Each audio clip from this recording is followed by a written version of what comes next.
Oke, nah tapi kita mau bicara soal media zaman now. Tadi Bang Gian juga udah sempat mention ya sebenarnya. Tapi saya mau ke Bang Gian terlebih dahulu, saya tanya.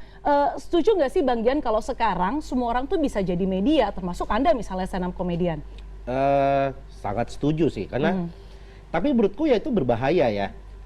Di era sekarang aku nyebutnya sindrom kenabian ya. Jadi semua orang merasa dirinya benar dan semua merasa dirinya adalah pusat informasi. Termasuk aku ya.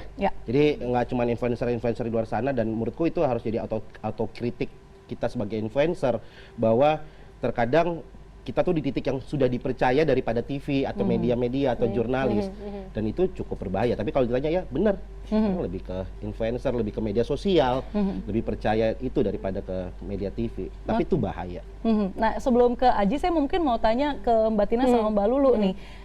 Soal sindrom kenabian ini begitu, karena kalau kita melihat begitu ya di media, ini jadi suatu hal yang bahaya, tapi seringkali teman-teman di kementerian atau di tokoh politik lah gitu ya, juga sama, sekarang juga sudah bergeser, juga lebih memanfaatkan teman-teman influencer dibandingkan teman-teman media. Nah ini kalau dari Mbak Lulu terlebih dahulu, bagaimana melihat fenomena munculnya nabi-nabi kecil baru ini? Iya. Kalau dalam pengalaman saya sendiri ya, kalau kata lebih sih enggak sih. Kalau lebih kepada media konvensional, tetap itu karena itu merupakan referensi utama. Namun influencer ini lebih kepada untuk karena kan bagaimanapun ada information bubble ya di dalam fenomena komunikasi digital. Jadi memang ada masyarakat yang harus ditembus informasinya dengan melalui key opinion leader tersebut. Tapi tetap referensi utama adalah media-media konvensional, tetap. Karena bagaimanapun ya, seperti yang tadi Abang bilang benar banget, bahwa kalau media nih kita dilatih, dididik sekian tahun dengan etika-etika jurnalistik, dengan cara berpikir kritis. Kita nggak gampang percaya, kita nggak gampang menyatakan ahli. Sekarang ini kan ada namanya Dunning-Kruger effect ya. Jadi orang yang kemudian baru belajar, kemudian baca AI cepat, dengar YouTube, terus kemudian sudah menjadi ahli, pakar. Dan kita melihat banyak orang yang ahli dalam banyak hal. Nggak ada loh orang yang ahli dalam banyak hal. Orang tuh ahlinya 1, 2, 3 ahli di dalam di sana gitu ya. Tapi kita lihat banyak ya.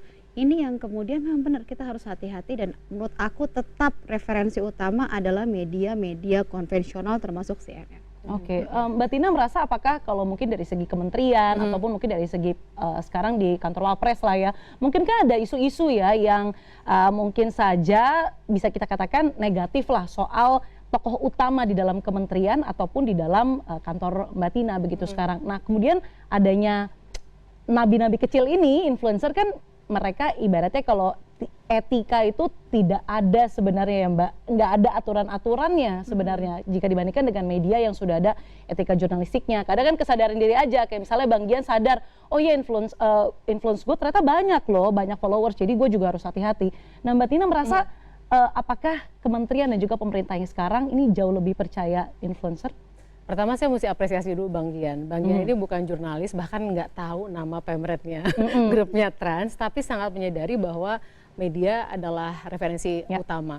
Bukan karena saya dan Mbak Lulu mantan jurnalis, tapi semua di belahan dunia manapun menunjukkan bahwa salah satu pilar demokrasi adalah pers. Jadi kita melihat bahwa ini sebuah keniscayaan.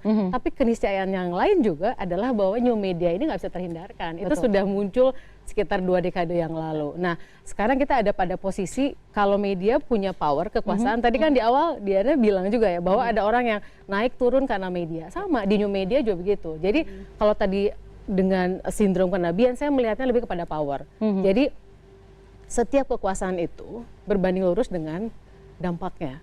Jadi kita harus hati-hati memainkan peran powernya. Jadi kayak Bang Gian nih, Aji punya followers, berarti kan punya kekuasaan. Kekuasaan atas followernya, dan setiap kekuasaan itu kita mesti pertanggungjawabkan.